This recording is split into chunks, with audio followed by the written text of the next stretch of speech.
Hey everyone, welcome back. So today's explainer is a really fun one because we are tackling one of the absolute most pervasive pieces of financial advice floating around the internet right now. You know how it is, if you spend literally any time on social media trying to get your money in order, you've undoubtedly been hit with this tidal wave of tips, tricks, and life hacks. But here is the massive catch. Not all of that advice is actually meant for you. Today, we're breaking down a huge myth surrounding credit cards, and we'll expose exactly why following the online crowd could be doing some serious damage to your financial future, depending entirely on where you live. All right, let's just jump right into it. Get a credit card to start building a credit score. Sound familiar? Of course it does. It's practically the golden rule of online finance. Young people are constantly, and I mean constantly, being yelled at by financial influencers on TikTok and YouTube to open a credit card the second they turn 18. We're told it's this absolutely crucial, foundational step to prove you're a functioning adult who can be trusted with money. But here is the wild part, and it brilliantly illustrates the danger of taking internet advice at face value. That advice, it is 100% true if you live in America. But if you're in Australia, it is completely, entirely false. It's basically a financial trick that gets parroted by misinformed young Aussies who are honestly just trying to do the right thing. You see, America calculates credit scores completely differently than Australia does. Applying American logic to the Aussie system isn't just slightly wrong, it actively works against you. Section 1. The Finfluencer Trap. So why do we all believe this myth? Well, the internet is absolutely overflowing with financial advice that is exclusively tailored to Americans. There is a massive, sprawling industry of finfluencers out there. You've got endless blogs, incredibly polished podcasts, and huge YouTube channels. Think of creators like Caleb Hammer aggressively telling guests to cut back on their takeout spending, or old-school heavyweights like Dave Ramsey condemning young people for having student loan debt. There are literally thousands of hours of this stuff, and let's be real, it's highly engaging. But there's a really stark contrast here. While the US scene is this massive, diverse industry of free advice, the Australian scene is, well, significantly smaller. Actually, it's largely dominated by property experts who are basically just trying to push incredibly overpriced courses with very little actual substance. And this lack of high-quality local content is super frustrating. It happens because Australia has really strict regulations that heavily limit who can legally give financial advice. So what do young Australians do? They naturally turn to that highly entertaining US content. The problem is, it simply doesn't apply to their actual lives. Section 2. Two very different systems. Let's look at the foundational philosophy between the two, because it's like night and day. In the United States, lenders prioritize your history of successfully managing debt. They want to see a long track record of borrowing money and paying it back.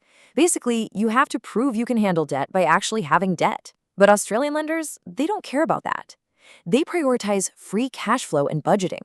In Australia, banks just assume that good budgeting leads to having enough cash on hand to cover your debts. So building a credit score with debt, it's just not a thing in the Australian system. Section 3. The borrowing capacity penalty. Okay, let's crunch the numbers here, because this is exactly where that American advice really hurts Australians. In Australia, your maximum borrowing capacity is the whole ballgame. Let's say an Australian bank looks at your income, checks your expenses, and determines you can borrow exactly $500,000 for a mortgage. Awesome, right? But wait, let's say you follow that TikTok advice and recently opened a $10,000 credit card. Instantly, and I mean instantly, your borrowing limit drops to $490,000. Taking out the card directly reduced your maximum capacity dollar for dollar. And here is the real kicker. It doesn't matter if you've spent a single cent on that card. You could literally have a zero balance. Simply having that $10,000 credit limit available reduces your capacity in the eyes of an Aussie bank. Now, flip that over to the US. In America, lenders look at that exact same $10,000 credit card with no missed payments as absolute proof of responsible credit use. It actually makes them want to lend you more. Opening a card in America helps you build. In Australia, it straight up penalizes you. Section 4. What Aussie banks actually want.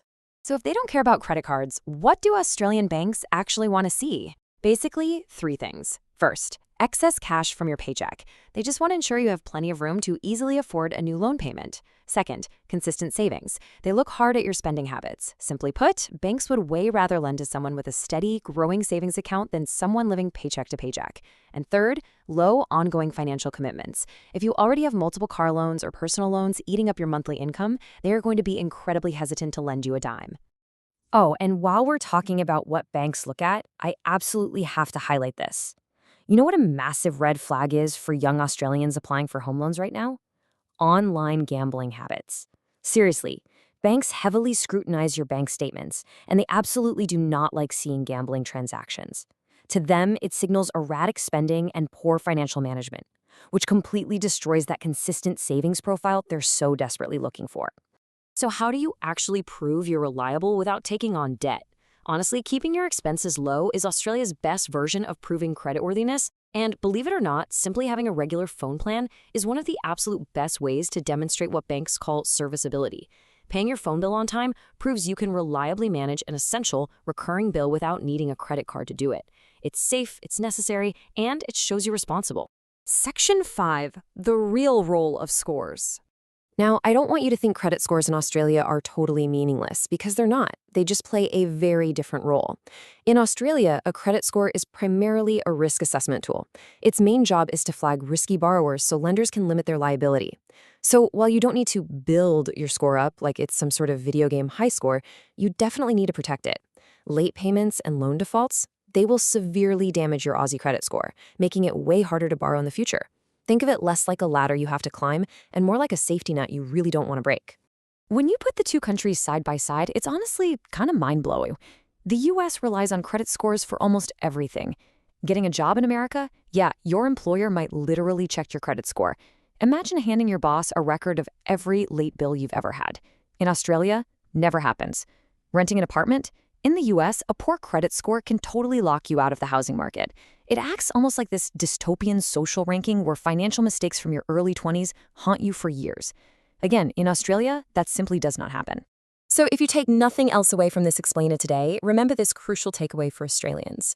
An average score won't stop you from getting a mortgage, but a bad one absolutely will.